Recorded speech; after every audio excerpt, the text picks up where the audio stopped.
Hello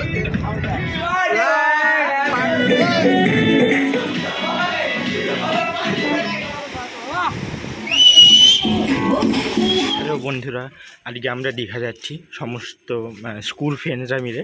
মানে আমার এই ফার্স্ট টাইম সব বন্ধুদের সাথে কোথাও বাইরে যাওয়া। এবারে কতটা কি আমরা মজা করি তোমাদের সাথে দেখাবো। চলো, এখন বাসে করে যাব। ঘুম ফুম থেকে উঠেছি পরে চোখ মুখ ফুরে আছে এখন। ঠিক আছে।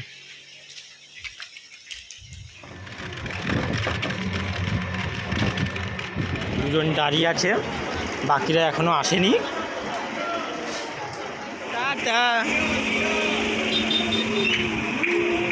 বাকিরাও এসে গেছে। ফর্সা হয়ে গেছে।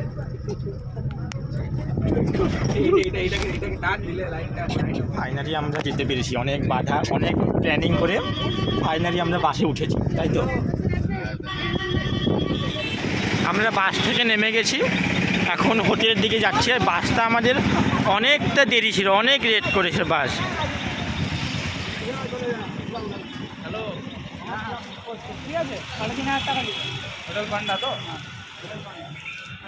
আমরা হোটেলের কাছে এসে গেছি, এবারে আমরা হোটেলে ঢুকবো। এই হোটেলে আমরা ফ্যামিলিতেও একবার এসেছিলাম, ফ্যামিলি নিয়ে। তো এবারে একটু হোটেলে ঢুকে ফ্রেশ হয়ে টিফিন খেয়ে আমরা এবারে সমুদ্রের ধারে যাব। আমার বন্ধুগুলো কেউ ভিডিওতে আসার নয়, ওরা কেউ আসবে না, তাই ওদেরকে নিচ্ছিও না।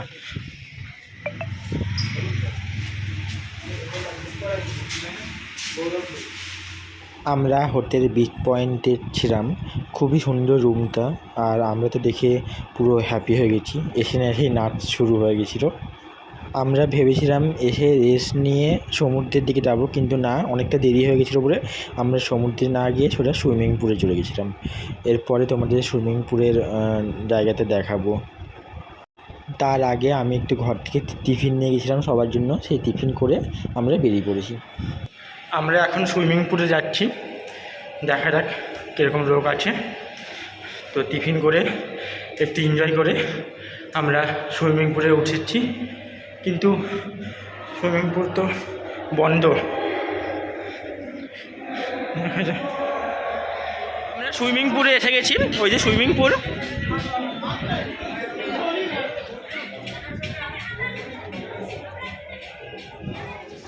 সুইমিং পুলে নেমেই আমরা ছবি তুলে নিয়েছি, প্রচুর ছবি তুলেছি, ভিডিও করেছি। তারপরে আমাদের এনজয় শুরু হয়েছে। এনজয় তোমরা দেখেই বুঝতে পারবে যে আমি কতটা এনজয় করেছি। পুরোটা ভিডিও করা হয়নি, কারণ ভিডিও করার মতো ছিলাম না, যে যার মতো এনজয় করেছে।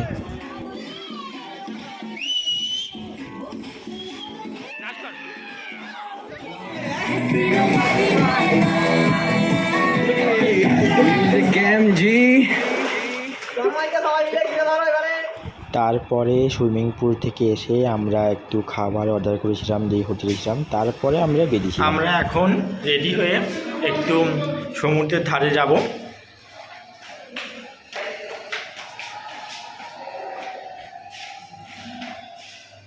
উদয়পুরের দিকে যেতে পারি। এখন বাজে 4:30 বাজে। তো এখন একটু রেস্ট নিয়ে সবাই আমরা বেরিয়েছি রেডি হয়ে, একটু উদয়পুরের দিকে যাব এখন। চলো। আমরা কেউ কারো জানতাম না কি জামা পরা হবে, কিন্তু যখন রেডি হই সবাইকে দেখা যায় ব্ল্যাক অ্যান্ড হোয়াইট। সবাই ব্ল্যাক অ্যান্ড হোয়াইট পরে আমরা বেরিয়ে গেছি। সুব্রত বেরিয়ে না বেরিয়ে লোকের গাড়িতে একটু ছবি তুলে নিচ্ছে। এই ভিডিও যদি দেখতে পান, সে সুব্রত ঘরে গিয়ে কেরিয়ে আসুন।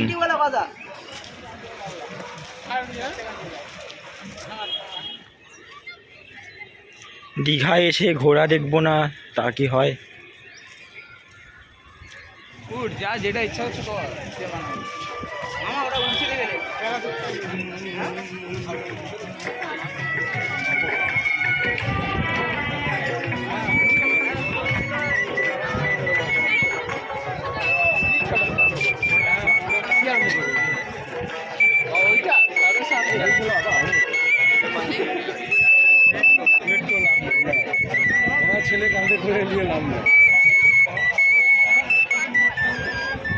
আগের ভিডিওতে সূর্যটা একটু ক্যামেরায় ডিস্টার্ব করছিল, তারপরে আমি আমার নিজেকে একটু দেখিয়েছিলাম যে আমি এই জামা পরে সন্ধ্যাবেলায় বেরিয়েছি। আর সমুদ্রের ধারটা তো দারুণ লাগছিল, যেরকম হাওয়া দিচ্ছিলো, একটু হালকা গরমও ছিল, কিন্তু বেশ ভালো লাগছিলো। আর আমি হাফ প্যান্ট পরে আসার কারণ এটা, কারণ আমি জলে নামবো, বাকিরা কেউ জলে নামেনি, আমি মানে জলে হাঁটবো বলে আমি হাফ প্যান্ট পরে বেরিয়েছিলাম। আমরা এখন ঢেউ সাগরে আছি। ঢেউ সাগরে আমি এই প্রথমবার এলাম, দেখা যাক কেমন কি ভিতরে। টিকিটের আইন মারাত্মক।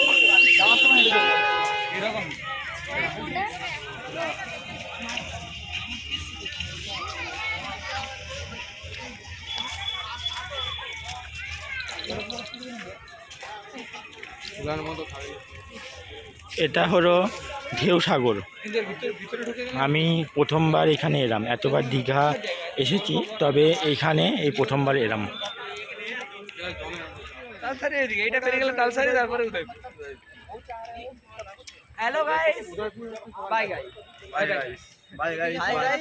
না বাই নয়, এখন অনেক বাকি আছে কালকে। ঢেউ সাগরটা ঘুরতে আসার জন্য বেশ সুন্দর, মানে হ্যাঁ। কোথায় কোথায় বলো তো? ওই তো ও আচ্ছা আচ্ছা, টয় ট্রেন, দীঘায় টয় ট্রেন বেশ সুন্দর। এখানে ঘুরতে আসার জন্য বেশ সুন্দর এই ঢেউ সাগরটা।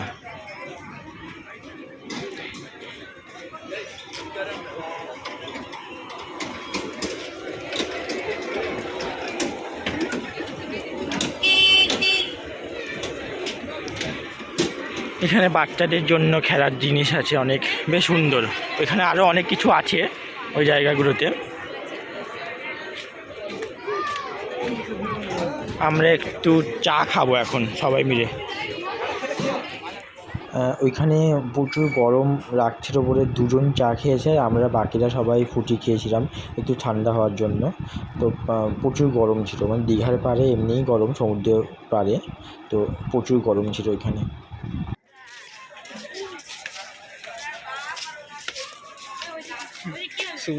ও চিড়িয়াখানার মতো নাকি?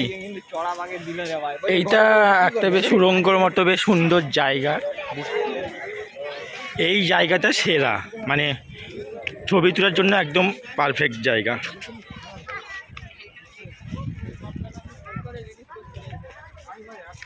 মানে বাহুবলীর জাহাজটা ভাসতে ভাসতে চলে এসেছিল সমুদ্রে। দারুণ একটা ভিউ। আর একটা দারুণ ভিউ তোমাদের দেখাই, এইটা দিনের বেলাতে খুব ভালো আসতো, কিন্তু আমরা রাতের বেলা এসেছি। এইখানে দাঁড়িয়ে পুরো সামনে সমুদ্র ভিউটা আসবে, খুবই সুন্দর। কিন্তু আমরা এখন এলে হয়তো সেই ভিউটা পাবো না, দিনের বেলা এলে এখানে একটা দারুণ ভিউ পাওয়া যাবে এখানটায়।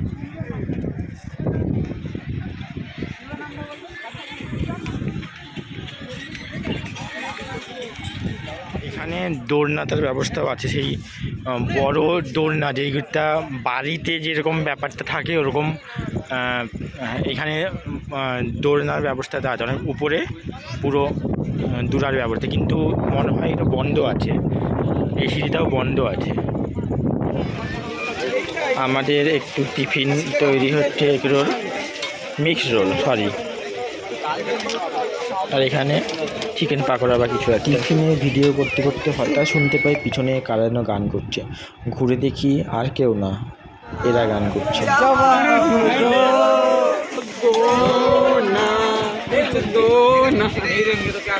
সবাই গায়ক হয়ে গেছে হঠাৎ করে। সত্যি বলতে এই মিক্সড রোলটা যখন অর্ডার করি দামটা শুনে আমি ভেবেছিলাম যে অনেকটাই দাম, কিন্তু সত্যি কথা বলতে খাওয়ার পর বুঝতে পারি না, যেরকম সত্যি ভালো খেতে সেরকম দাম নিয়েছে, ঠিক আছে। তারপরে আমরা ওইখান থেকে বেরিয়ে একটু নিউ দীঘা দিয়ে মার্কেটে গেছিলাম। মার্কেটে ঘোরাফেরা করে ওইখানে একটু সময় কাটিয়ে একটু টুকটাক খাবার খেয়ে আমরা অন্যদিকে রওনা হই।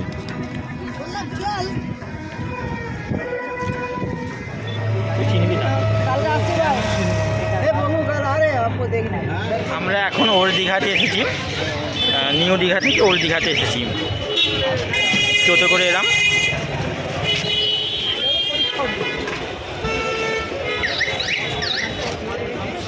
এখন ওর দীঘাতে এসে গেছি, ওর দীঘার গেট, আর ওদিকে বিশ্ব বাংলার লোগোটা আছে, যাব আমরা। এটা হচ্ছে মার্কেটটা।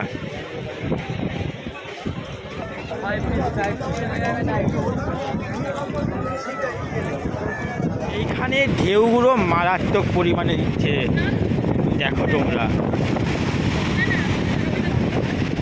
মানে সকালবেলা এখানে জল ওইখানে থাকে, আর এখন এইখানে।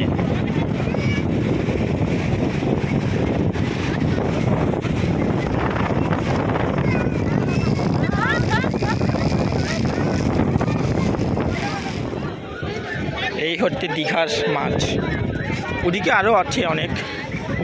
আমরা আজকের মতো দীঘা ঘুরে হোটেলে ঢুকছি। আর কালকে 4 তারিখ, এপ্রিলের 4 তারিখ আমার একটা বিশেষ দিন, তো আবার কালকে বেরাবো। এবার কালকেরটা অবশ্যই তোমাদের সাথে শেয়ার করব। এখন হোটেলে ঢুকছি, আর কালকে কি বিশেষ দিন সেটা পরে তোমাদেরকে বলবো।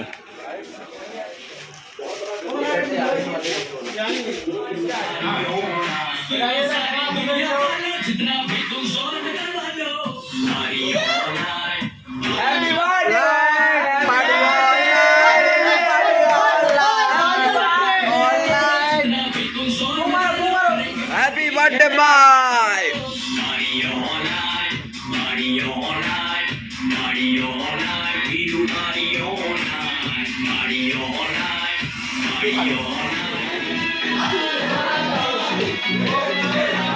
আজকে আমার বার্থডে, তো এরকমভাবে হবে আমি ভাবতে পারিনি।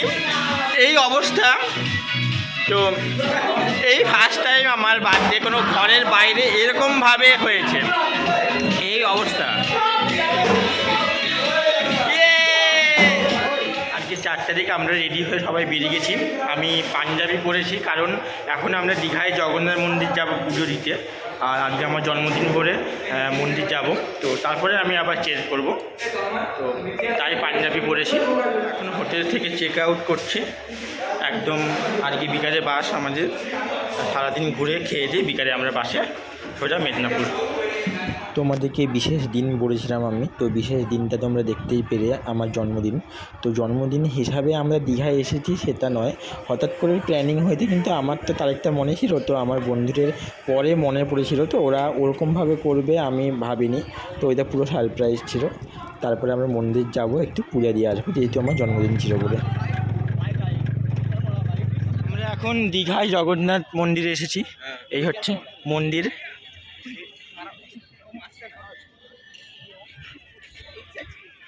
মন্দিরটা সত্যি খুবই সুন্দর ছিল, কিন্তু আমরা বেশিক্ষণ থাকতে পারিনি, কারণ এত পরিমাণে রোদ আর গরম, আর নিচের দিকটা পুরো পাথর, তো আমরা খালি পায়ে হাঁটতে পারিনি। আর ওইখানে এত গরম ছিল বলে আমরা ঠাকুরকে দর্শন করে একটুখানি টাইম কাটিয়ে আমরা বেরিয়ে গেছি। আমরা এখন উদয়পুরে এসে গেছি, এখান থেকে এখানেই থাকবো বিকাল অবধি, তারপরে বাস ধরবো এখান থেকে। একদম রোদে মুখ ফুক পুরো কালো হয়ে গেছে, মারাত্মক গরম আজকে এখানে।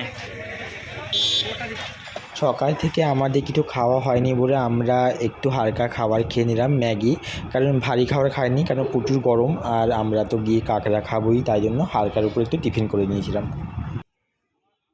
আমরা তো উদয়পুরে গিয়ে কাঁকড়া মাছ ভাজা তো খাবোই।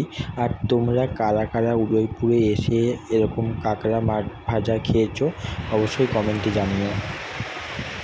সমুদ্রটা অনেকটাই ফাঁকা ছিল এদিকটায় একটা পোর্শন, তো আমরা এখানে অনেক ছবি তোলা, ভিডিও শ্যুট অনেক কিছু করে তারপরে একটা টেবিল বুক করে আমরা কাঁকড়া আর মাছ ভাজা অর্ডার দিয়ে দিয়েছিলাম। এটা আমুদি মাছ সত্যি দারুণ খেতে। আর এই হচ্ছে সেই কাঁকড়া, যেটার অপেক্ষায় আমি ছিলাম, অন্তত দারুণ হয়েছিল খেতে সত্যি। আমাদের দীঘা ঘোরা হয়ে গেল, এবারে আমরা ঘরের দিকে যাচ্ছি, বাস ধরবো এখন 4টা বাজে। তো এবারে বাস থেকে নেমে অনেকটা দেরি হয়ে যাবে, 9টা বাজবে প্রায়, তখন যদি ভিডিও করতে পারি ভালো, না হলে আবার দেখাবে অন্য কোনো ভিডিওতে। টাটা, যতদিন ভালো থেকো। আমরা বাসের মধ্যেও মজা করতে ছাড়িনি, যেহেতু যখন শেষের দিকে বাসটা ফাঁকা হয়ে গেছিলো, তো আমরা গান চালিয়ে প্রচুর মজা করেছি, দেখতে পাচ্ছি তোমরা, নাচ করেছি, সব জায়গাতেই মজা করেছি। আর ভিডিওটা এই পর্যন্ত যদি ভালো লেগে থাকে একটা লাইক করে দিও। বাই।